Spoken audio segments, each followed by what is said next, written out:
Você já participou da ceia do Senhor? O apóstolo Paulo, quando escreve a sua primeira carta aos Coríntios, lá no capítulo 11, a partir do verso de número 23, ele orienta, ele exorta, ele encoraja a igreja de Corinto a vivenciar a experiência da ceia do Senhor de forma correta, de forma apropriada, lembrando os 4 fundamentos sobre os quais está firmada essa celebração da igreja cristã.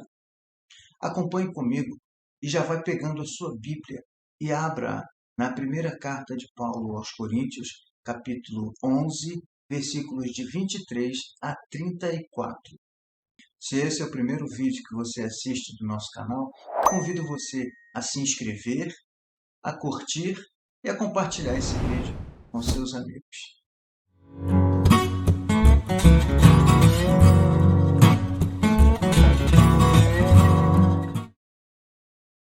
Olá, eu sou o Pastor Clóvis e você está no canal A Pregação em Perspectiva. Hoje nós vamos falar sobre a ceia do Senhor e seus fundamentos. Quero convidar você a ler a Bíblia comigo na primeira carta de Paulo aos Coríntios, capítulo 11, do versículo 23 até o versículo 34. Pois recebi do Senhor o que também lhes entreguei, que o Senhor Jesus, na noite em que foi traído, tomou o pão e, tendo dado graças, partiu-o e disse: Isto é o meu corpo que é dado a favor de vocês. Façam isso em memória de mim. Da mesma forma, depois de comer, ele tomou o cálice e disse: Este cálice é a nova aliança no meu sangue. Façam isso sempre que o beberem em memória de mim. Porque sempre que comerem deste pão, beberem deste cálice, vocês anunciam a morte do Senhor, até que ele venha. Portanto, todo aquele que comer o pão ou beber o cálice do Senhor indignamente será culpado de pecar contra o corpo e o sangue do Senhor. Examine-se cada um a si mesmo, e então coma o pão e beba do cálice. Pois quem come e bebe sem discernir o corpo do Senhor, come e bebe para a sua própria condenação. Por isso, há entre vocês muitos fracos e doentes e vários que já dormem. Mas se nós tivéssemos o cuidado de examinar nós mesmos, não receberíamos julgamento. Quando, porém, somos julgados pelo Senhor, estamos sendo disciplinados para que não sejamos condenados com o mundo. Portanto, meus irmãos, quando vocês se reunirem para comer, esperem uns pelos outros. Se alguém tiver fome, coma em casa, para que quando vocês se reunirem, isso não resulte em condenação. Quanto ao mais, quando eu for, lhes darei instruções. Muito bem. O apóstolo Paulo, ele possuía uma apurada compreensão a respeito do Senhor Jesus, da sua vida e da sua obra. Mas também conhecia muito bem o ser humano e as suas relações interpessoais. E é justamente sobre a pessoa de Jesus e a sua obra e sobre as relações humanas que Paulo quer fundamentar a sua argumentação a respeito da ceia do Senhor. Note que o apóstolo Paulo ele tem a preocupação de dizer para os coríntios que ele não estava criando algo novo, ele estava reproduzindo o que o Senhor lhe havia ensinado.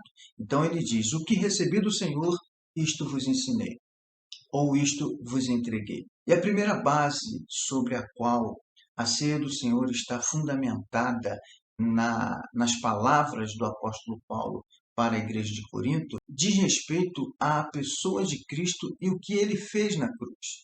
Note, o versículo de número 26 diz assim: Porque sempre que comerem deste pão e beberem deste cálice, vocês anunciam a morte do Senhor. A morte de Cristo é o primeiro fundamento para a prática da ceia. A morte de Cristo precisa ser compreendida de forma apropriada. É importante entendermos que se nós não cremos que a morte de Cristo, sendo vicária, sacrificial, substitutiva, a fim de aplacar a ira de Deus, se nós não vermos a morte de Cristo com esse pano de fundo, se nós não tivermos a compreensão apropriada, a compreensão correta a respeito da morte do Senhor Jesus, nós não podemos e nem devemos participar da ceia do Senhor.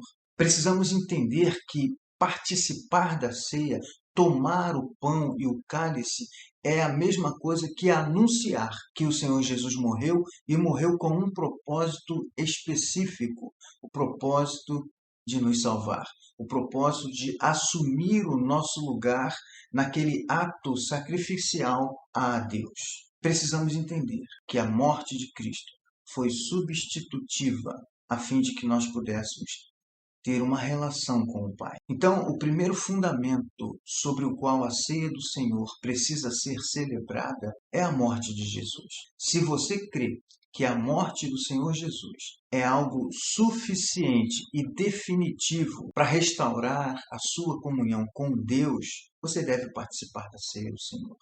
Mas não é apenas a morte do Senhor que Paulo usa como argumento para fundamentar a sua concepção, o seu ensino a respeito da ceia do Senhor, mas também a vinda do Senhor. Note que no final do versículo de número 26, ele, assim que termina de falar que nós anunciamos a morte do Senhor, ele diz que nós fazemos isso até que ele venha.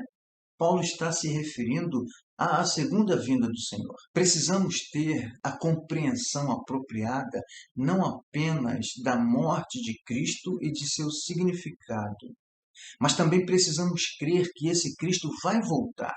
E todas as vezes que nós participamos da ceia do Senhor, precisamos ter esperança dessa sua volta.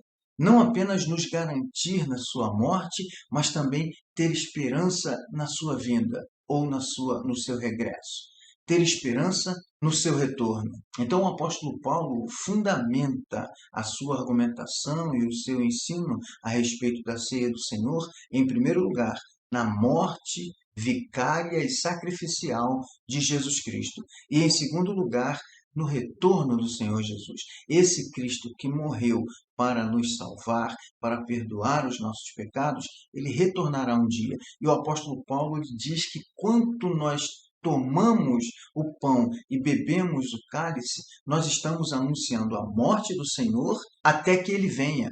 Ou seja, anunciamos a morte do Senhor, mas também anunciamos a nossa esperança do seu retorno. Mas são 4 as bases ou os fundamentos que o apóstolo Paulo usa como argumentos para o seu ensino a respeito da ceia do Senhor. E a terceira base diz respeito a um autoexame que o apóstolo Paulo convida os irmãos de Corinto a fazerem. Versículo de número 28 diz: examine-se cada um a si mesmo, e então coma do pão e beba do cálice. Esse autoexame não é para ver dignidade na pessoa, é justamente para identificar a sua falta de mérito. Porque se nós merecêssemos que Cristo morresse a nosso favor e voltasse para nos buscar, não seria necessário que Cristo fizesse isso. Se ele fez isso, é justamente por conta da nossa falta de mérito. O apóstolo Paulo convida a igreja a fazer o autoexame, mas na sequência ele diz: então coma do pão e beba do cálice. Não é para fazer o autoexame detectar a falta de mérito e deixar de participar. Não.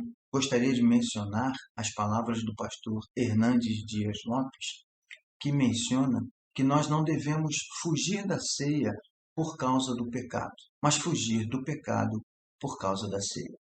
Ao nos examinarmos e detectarmos nossas falhas, nossas imperfeições, nosso pecado ou nossa falta de mérito, nós devemos exatamente aproveitar a ceia para estabelecer ali um momento de restauração, um momento de arrependimento.